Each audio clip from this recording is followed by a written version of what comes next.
inventaram uma inelegibilidade imaginária para me caçar. Hoje, o sistema de corrupção, os corruptos e os seus amigos estão em festa. Gilmar Mendes está em festa. Aécio Neves está em festa. Eduardo Cunha está em festa. Beto Richa está em festa. A verdade é uma só. Eu perdi o meu mandato porque eu combati a corrupção. E hoje é um dia de festa para os corruptos e é um dia de festa para Lula. A Lava Jato, em algum momento, despertou uma nova esperança em todos nós. A esperança de que tudo podia ser diferente. E essa esperança guiou esses parlamentares todos que vocês estão vendo aqui unidos por uma causa. A causa da justiça e a causa da liberdade.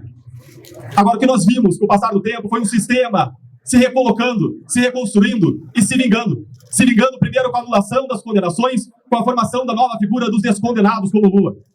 E em seguida nós vimos um sistema retalhando contra quem cumpriu a lei, contra os agentes da lei, contra quem ousou combater a corrupção no Brasil. Eu fui caçado por vingança. Eu fui caçado porque eu ousei o que é mais difícil no Brasil. Enfrentar um sistema de corrupção, os corruptos mais poderosos do país, porque eu ousei me unir a tantos brasileiros que quiseram se erguer contra um sistema de corrupção em relação ao qual todos estão cansados e querem virar essa página. O presidente da República e o seu Partido dos Trabalhadores pediram a minha cassação.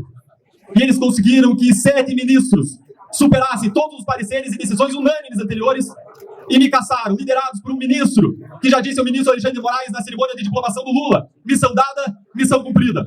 Liderados por um ministro que, ao encontrar Lula, certa vez disse: está tudo em casa. Eles me cassaram por uma inelegibilidade imaginária. A Constituição e a lei da ficha limpa é clara.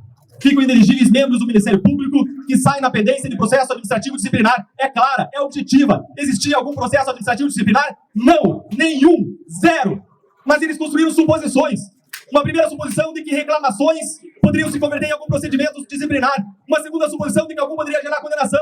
Uma terceira suposição de que alguma condenação poderia ser a demissão. E uma quarta suposição de que eu sabia tudo isso, como no Minority Report, em que você sabe o futuro. Agora, de modo muito contraditório, porque se eu soubesse o futuro, eu poderia antecipar esse dia e essa decisão esdrúxula contra o direito, em que eles aplicam o direito da força e não a força do direito. Me punir nesse caso é como punir alguém por um crime futuro, ou pior, é punir alguém por uma acusação que não existe, é punir alguém por uma condenação que ainda não existe. E em relação a mim, eles inverteram a presunção de inocência, que beneficia tantos corruptos com recursos infinitos, mas para quem combate a corrupção, o que vale é a presunção de culpa. Eles inverteram a presunção de inocência e transformaram em presunção de culpa, ao arrepio da lei.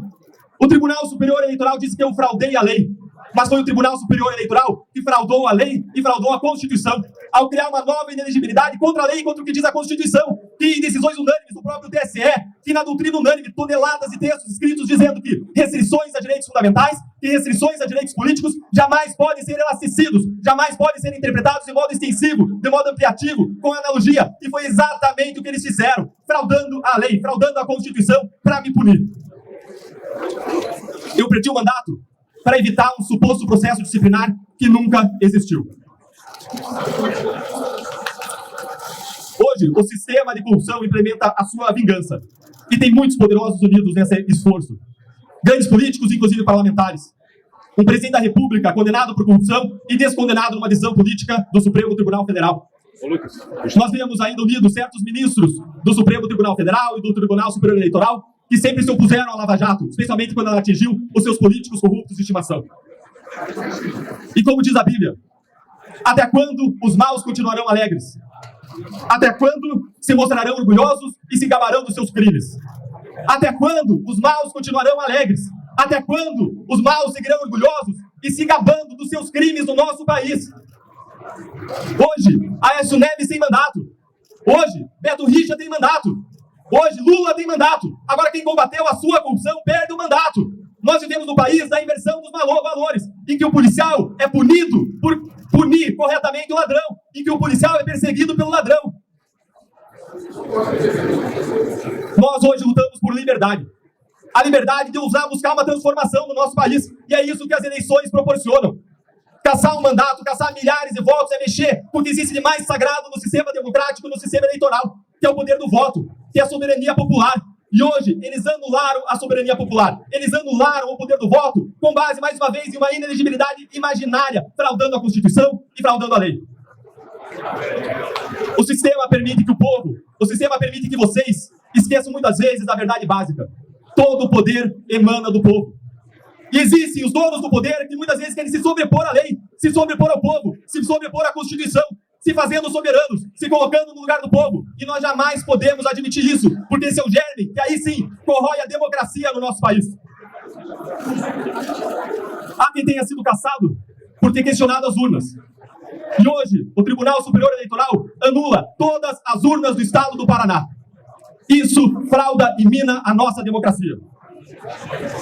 Se eles podem anular a voz de tantos, o que é que vai impedir eles? Qual é a dificuldade que haverá de anular a sua voz, de anular a voz dos brasileiros, de anular a voz dos parlamentares que estão aqui, com que eu tive o privilégio de lutar ao longo desses meses de mandato, com honra, com orgulho, para fiscalizar o Poder Executivo e os seus desmandos?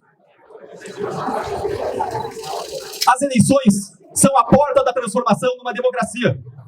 Se fecharem essas portas, não existe democracia. E é assim que as ditaduras começam, como começaram na Venezuela, como começaram na Nicarágua, quando tribunais de justiça caçaram o mandato de opositores políticos. E é esse o risco que nós vivemos hoje no Brasil.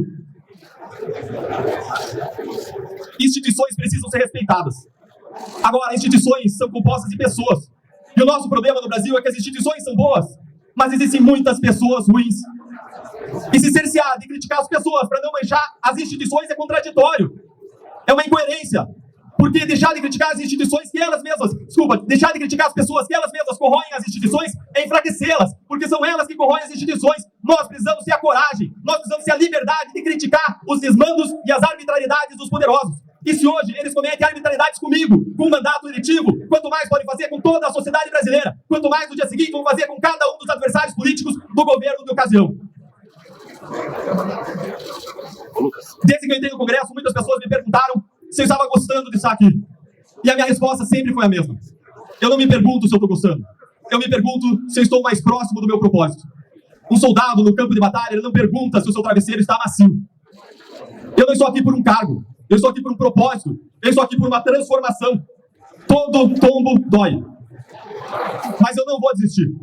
Como muitos cristãos ao longo da história, quando parecia que eles tinham tomado um tombo e que era um fim, na verdade aquilo era um novo começo. E hoje é um novo começo para a minha voz.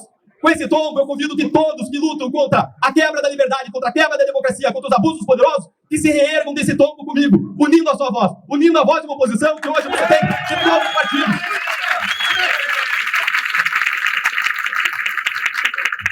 Hoje eu vi que eu atingi o meu objetivo quando um assessor do meu gabinete chegou perto de mim e disse: Deltan, eu posso perder o cargo de assessor, eu posso perder a remuneração, mas eu não vou deixar de trabalhar com você, ainda que seja de graça.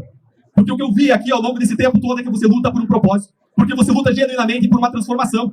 E é por isso que eu convido todos a lutarem por uma transformação que vai além de nós, por um propósito que nos transcende.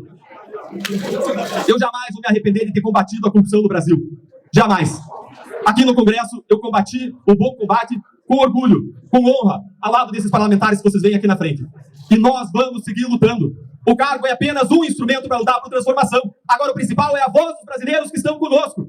Nós precisamos que os brasileiros ergam a sua voz, que eles reconheçam o seu poder que está nas suas mãos, que é o poder que é a chave para a transformação. E nós não vamos permitir que as portas dos votos, que as portas das eleições sejam fechadas. Nós não vamos permitir que minem e ataquem a nossa democracia. Nós não vamos permitir que minem e ataquem as nossas liberdades. Nós não vamos permitir que esse governo siga praticando desmandos e praticando corrupção. O poder que os tribunais têm de me atingir, o poder que os tribunais têm de me derrubar, é o mesmo poder que tinham os irmãos de José quando venderam o escravo para o Egito. É o mesmo poder que tinha o rei da Babilônia quando colocou Daniel na cova dos leões. O poder que eles têm ao me caçar é o mesmo poder que Pilatos tinha ao mandar Jesus para a morte. Essa história não acabou. Esse capítulo não é o capítulo final. Com um tombo vem um reerguimento, e um reerguimento com vocês, com a sociedade, e com esse conjunto de parlamentares que luta unido, senadores que honram o seu cargo, deputados que lutam unidos por justiça e que lutam unidos por liberdade. Martin Luther King disse que o que mais o preocupava não era o grito dos maus, não era a crueldade dos cruéis, mas era o silêncio dos bons. E hoje eu vejo aqui parlamentares que não vão ficar silentes. Hoje eu não vejo silêncio aqui, porque nós vamos lutar por justiça e por liberdade. Agradeço a todos pela presença. A gente vai encerrar a coletiva hoje e vai ficar à disposição para questionamento por meio da nossa assessoria de comunicação. Obrigado.